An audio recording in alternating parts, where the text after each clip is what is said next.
warga dan anggotanya. Saya mohon kepada Bupati Bekasi, ormas dan LSM yang ada di Kabupaten Bekasi diberikan anggaran dana hibah untuk pembinaan ormas dan LSM.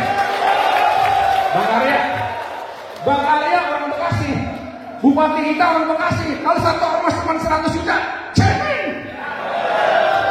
Nah sekarang ormas nggak digaji, bikin ATK, bikin surat, rapat, nggak ada anggaran. Udah-udahan aja jadi rampok, jadi begal. Nah ini tugas abang kita, Abang Deddy Koswara, buat dikirim dong kita. Ya, artinya kita agenda ini sebenarnya terasa dari agenda provinsi kita untuk menjalin silaturahmi dan komunikasi lintas organisasi. Ya, di sini juga ada Forkopimda yang hadir, ada dari legislatif, kepolisian, TNI, juga dari pemerintah Kabupaten Bekasi. Ya, artinya ini untuk menjaga kondusivitasan ke depan bahwa pembangunan Kabupaten Bekasi ini harus gotong royong, harus didukung dengan para LSM dan masyarakat Kabupaten Bekasi. Kaitan dengan pembinaan yang dilakukan ormas dari pemerintah sendiri? Ya, kita pembinaan itu adanya kita diskusi, adanya kopi morning, adanya kita rapat di sela-sela waktu, kita membahas apa aspirasi dari masyarakat itu sendiri. Karena tadi saya bilang, organisasi ini jangan kita dipandang sebagai suatu hal yang kurang bagus. Ini adalah wadah masyarakat juga. Di situ ada aspirasi yang memang harus kita dengar sebagai pemerintah Kabupaten Bekasi. Pak Bupati, untuk sudah ada, ya, kebetulan itu saya tidak bisa hadir, lagi ada agenda Pak Kapolres sudah mewakili. Pak Bupati akan ada dilibatkan Pak Bupati. Kondusivitasan. Pak Bupati, untuk pembinaan apakah dilibatkan organisasi untuk pembangunan daerah Kabupaten Bekasi? Ya pasti dong. Itu kan kita di situ bukan melihat organisasi, tapi masyarakat Kabupaten Bekasi. Sejauh mana keterlibatan ormas Pak Bupati? Ya sejauh ormas ada di Kabupaten Bekasi kita libatkan karena masyarakat Kabupaten Bekasi. Ada keluhan daripada pedagang yang kemudian karena kutip muri sama teman-teman yang itu otomatis orang ormas. Ya udah pasti. Tadi saya sampaikan kita sangat menghargai ormas, tapi ormasnya yang bagaimana? Ormasnya yang menjadi monitoring kepada pemerintah sesuai dengan aturan. Tapi kalau misalkan ormasnya itu sewenang-wenang menyalahi aturan, itu kan pribadi masing-masing.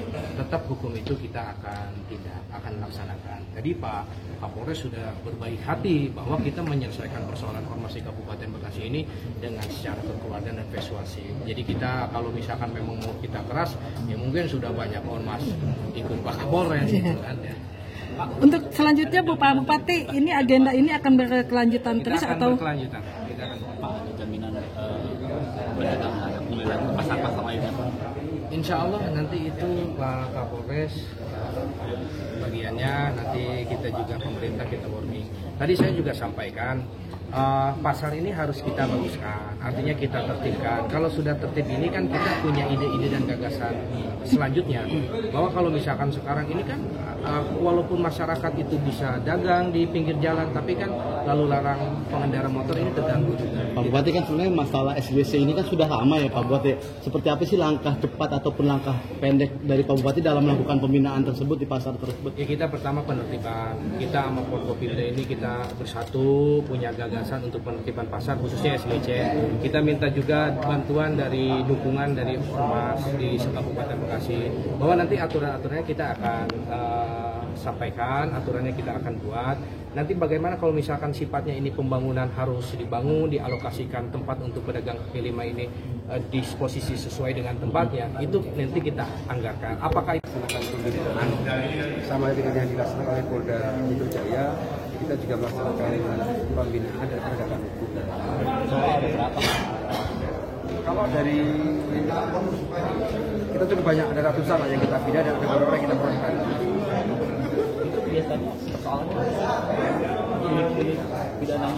Ya biasanya berkaitan dengan pemerasan ataupun peristiwa-peristiwa yang kemudian bisa meresahkan masyarakat yang kita ke depan.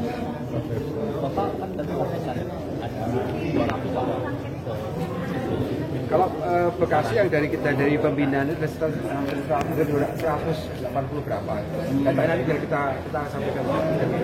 Yang akhirnya merasa cukup dalam programnya. Ada 20 atau berapa. Nanti kita bisa diambil data juga. Data realnya. Yang rilis Polda itu yang KPM tadi bisa. Penanganannya kita Polda. Dan yang bersangkutan ormas yang ada di Bekasi, tapi ditangani sama Polda. Tapi kalau real data fakta kan kita harus melihat BAP-nya si tersangka itu atau orang tersebut.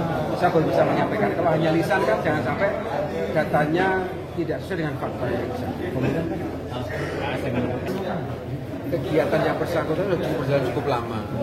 Jadi kan makanya kami mengharap bagi masyarakat untuk segera melapor bagi siapapun, baik perorangan, organisasi yang merasa diperas, dimintai uang oleh ormas ataupun siapapun, mohon menyampaikan kepada kita. Saya jamin dari sisi keamanannya dan saya jamin dari kerahasiaannya.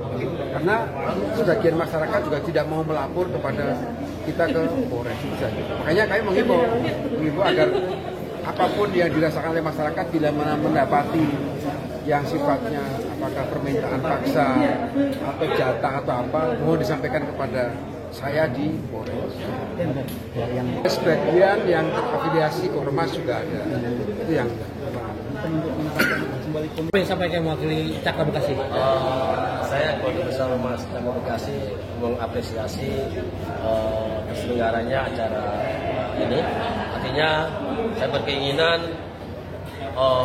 acara seperti ini dirutinkan. Rutinkan artinya Forkopimda itu benar-benar suka tidak suka mau tidak mau adalah sudah menjadi secara tertuang ini adalah pembina kami para ormas yang ada di Kabupaten Bekasi. Oke. Harapan kedepannya?